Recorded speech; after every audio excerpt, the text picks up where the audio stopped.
Ay, natawa ako guys. Katatapos namin kumain, tapos nahiga ako. Masakit na kasi yung likod ko nakakaupo. Tapos ayaw namin ayaw kong lumipat kasi gusto ko yung yung araw. Kaya sunbathing daw sabi ng kaibigan ko nandiyan oh. Sunbathing daw tayo. Sunbathing. Yan, mas maganda na nga yung likod ko kasi naunat na. Na-straight na. O, dyan kami kanina kumain, o. Tapos na kami kumain ng bilo-bilo, yung baon namin, baon ng kasama ko, bilo-bilo. Saka yung pancake na radis. May ubo kasi ako, kaya gusto ko talaga magpa-araw para mawala yung ubo ko. Kasi nalamigan ito ko sa kalikod ko kagabi. Kasi nagluto nga ako sa kusina, tinanggal ko yung jacket ko na makapal. Kasi ang hirap magugas-ugas na makapal, maggalaw-galaw pag makapal yung jacket mo sa loob ng bahay, sa kusina. Ayoko pang maamuyan ngayon. Tapos nagtambay ako doon sa may gilid sa bintana. Nararamdaman ko talaga yung lamig sa likod ko noon. Pero saglit lang naman yun, ewan.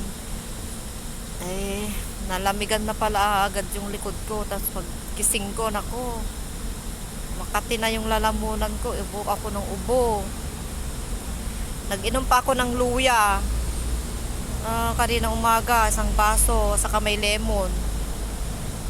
Para hindi lumala kasi papasalamat nga ako kasi magaling na yung 2 buwan na ubo ko noon. Tapos bumalik na naman ngayon. Ay nako, nadala na ako sa ubo ko guys. Ang hirap magkaubo. Kaya to, magpapaarawan kami. Mamaya magsayaw kami ng kasama ko pagkatapos namin mag-lunch. Kaya bakit 10 minutes? Oo, di ba bakit no, damdamon pa lang bakit agiyatid nga minutes ti pamayam 10 minutes, 15 minutes, 20 minutes, hingga 30 minutes. No, kayang pa tiyag 1 hour babalin. Ipabos mo to pagbiit lang. Kasi ti alaan da data video mo nagpabos ka ko 1 hour kin 30 minutes. Pagtugtungom deji 30 minutes mo nga duwa. Nay, gusto ko ilagay dito para makita nyo yung ginagawa namin.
Ay, hindi naputol. Buti na lang.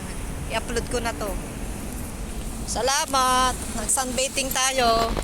Ayan, yung gamit ko. Ginawa ko ng unan. O, yung kasama ko, nag-upload din siya. Nag-upload din siya ng YouTube niya.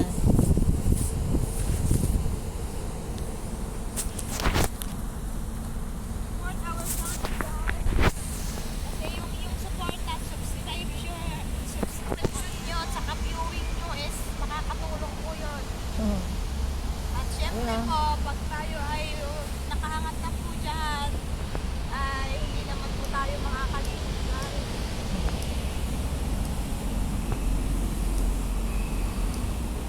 Patayin ko na guys. Bye-bye. Dito lang muna kami. Masarap pala maghiga dito. Oh. Dito kami lagi sumasayaw, kumakain. Kasi tahimik dito, malayo yung kalsada kaysa doon sa kabila. Dito talaga yung place na hinahanap ko kasi tahimik, walang masyadong dumadaan, kahit may dumaan, maluwag yung yung space. Andun pa yung kalsada malayo. Kahit mag-video okay kami dito, hindi marinig ng karamihan kasi bihira lang ang tao dito dumadaan. Malayo ang kalsada, kaya yun ang gusto ko dito. Kung gusto mo naman dun sa kakain dun sa may ano, hindi ka maarawan dyan, oh, sa may puno. Sa ilalim ng puno.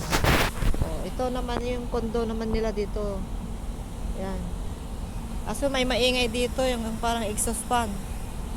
Yan, oh. Maingay din yung exhaust fan. Pero nasanay na ako. So, bye-bye na mga guys. Patayin ko na. Salamat.